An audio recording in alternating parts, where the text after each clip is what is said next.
What's going on, guys? CrustyKs here, back again. Conference championship weekend. Gonna go over these 3 games for the Friday slate, and then we'll have another one for the Saturday slate. Let's jump right into this thing. So the first one, we got 3 games here on Friday. First one we're gonna talk about. Let's go with UNLV and Boise State. So I mean, obviously these 2 teams played earlier in the season. They played at UNLV. Boise did win that game. They did hold Ashton Jeanty to his lowest yards per carry of the season. So it's worth noting that UNLV defense actually has been pretty good. For me here, spread sitting at 3.5. I like Boise minus the 3.5. For me, it just boils down to they're going to be at home. They're going to be on the Smurf turf, and it's going to be cold. And you get a UNLV team who obviously plays in a dome for their home games. Been pretty fortunate in terms of weather, playing when they're on the road. So, obviously it's a conference championship game. Both teams are going to get up for it. But I just think, like, in that cold, with Ashton Jeanty on the other side, after about the first 15 carries, it's going to start to hurt. And he's a guy who obviously we know as he gets more and more touches, he kind of wears you down. Didn't really have that big run against them in the first matchup. Wouldn't be surprised if he has one here. This one just means more. UNLV, Boise State, if Boise wins, they're obviously in the college football playoff. If UNLV were to win this, do they get in? I don't think they get in, but I mean, maybe represent a group of 5, because who else is it going to be? With Tulane losing that game to Memphis last week.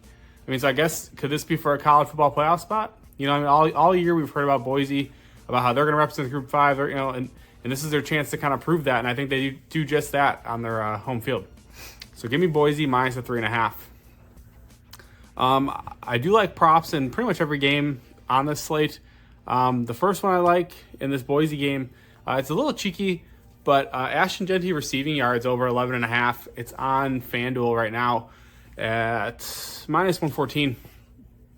So really what I'm looking at here, hasn't been used that much as a receiver this year compared to last year. Last year he's used out of the backfield as a receiver quite a bit. This year not nearly as much. But why I like it here is, like I mentioned, UNLV held him to his lowest yards per carry of the season. So obviously Jeanty, their best player. You want to get the ball to your best guy however you can. So what better way to get him in space than a screen pass, a little check down, whatever it may be. Something just to get him in the open field and give him a chance to kind of run. So for me, this line, like I said, 11.5, I think you can get it 1 catch. Wouldn't be surprised if he has multiple catches in this game. But I do love that receiving yards prop for Jeanty. The next one we're going to talk about here, Western Kentucky taking on Jacksonville State. Jacksonville State, 4.5-point home favorite. These 2 teams just played their last regular season game against each other. Kind of a snoozer. I think it was like 19-17.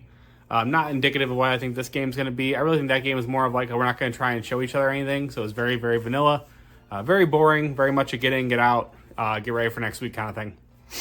So for me here, I like Western Kentucky. I like Western Kentucky plus the 4.5. I think if you want to just, put nuts on the table here, I think you could take Western Kentucky on the money line. Really like what Velkamp's done at quarterback for them this season. Jacksonville State kind of in the midst of a quarterback situation. I imagine it to be Huff. They did let Smothers play quite a bit in their last game.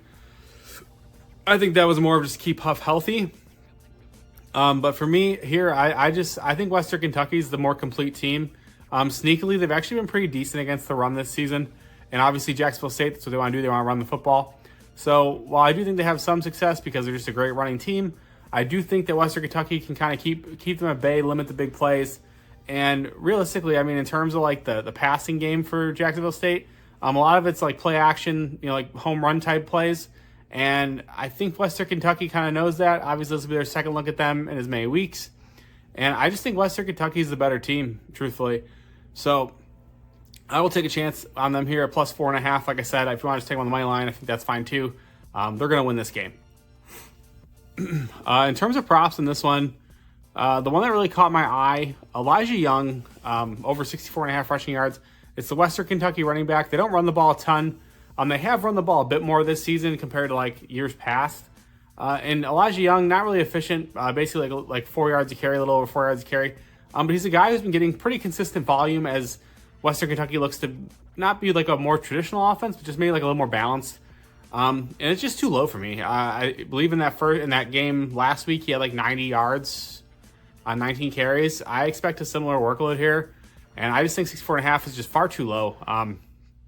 When the constant worry about Velkamp, shredding your secondary, obviously you're gonna, have to kind of have a consistent light boxes here for Jacksonville State, and I think that ultimately opens up some running lanes for Elijah Young. Wouldn't be surprised if he covers this. The last one on this Friday slate, Tulane taking on Army. Tulane laying 5.5 points on the road. For me, that's pretty telling. You have two teams here. I believe neither team was a underdog all season, so pretty interesting spot. Army, obviously the story is incredible. Tulane coming off a game against Memphis where they got ran all over, and I'm sure a lot of people see that. They see, obviously, Army as a team we all know runs the ball, and they want to back them. But for me, what I'm looking at here is, Army likes to control time possession. Well, oddly enough, Tulane controls time possession just that much more. I believe they're top 5 in time possession this season. And they're a team that, in my opinion, can play Army's game, do what Army wants to do, and maybe even do it a little bit better than Army can, because obviously they can throw the ball a bit more consistently. So they did when Tulane played Navy early in the season. I believe they won like 35-0. Obviously, Army's a bit better than Navy, so I won't lump those two together. But I believe at one point or another, Navy was ranked, if I'm not mistaken, up there with Army until the bottom kind of fell out for them. So I like Tulane minus 5.5. Like I said, this game, probably not many possessions if you're looking at these two teams. Like I said, big time possession game here. Both teams love to grind it out. I think the under is probably in play here as well. Pretty low total, and I think rightfully so. So Tulane minus 5.5. I like the under. It's at 45.5 right now. I think that's a great look as well. In terms of props in this one, I mean, you're getting some interesting lines here. I think a lot of it has to do, like I said, with kind of the time of possession. Mekhi Hughes, probably the first time I've seen him under 100 yards for a rushing yard line, probably all season. But for me here, the prop that I like a lot, actually, and it kind of goes hand in hand with that Genty one, it's Mekhi Hughes receiving yards at 7.5. Yeah, again, it's a bit of a cheeky play, but you get an Army run defense who we all know is very good. Same thought process here. Mekhi Hughes, probably the best skill player on this Tulane offense. You're going to look for ways to get him the ball. It's simple as that. And this is a guy who's had a lot of success when he does get the ball in his hands as a receiver. And he's extremely shifty, great speed. If you've watched Mekhi Hughes, the guy's an absolute dog. This is very easily a one catch cash and go about your night. I love it. So 3 sides, 3 props. Hopefully we got 6 winners coming back at you.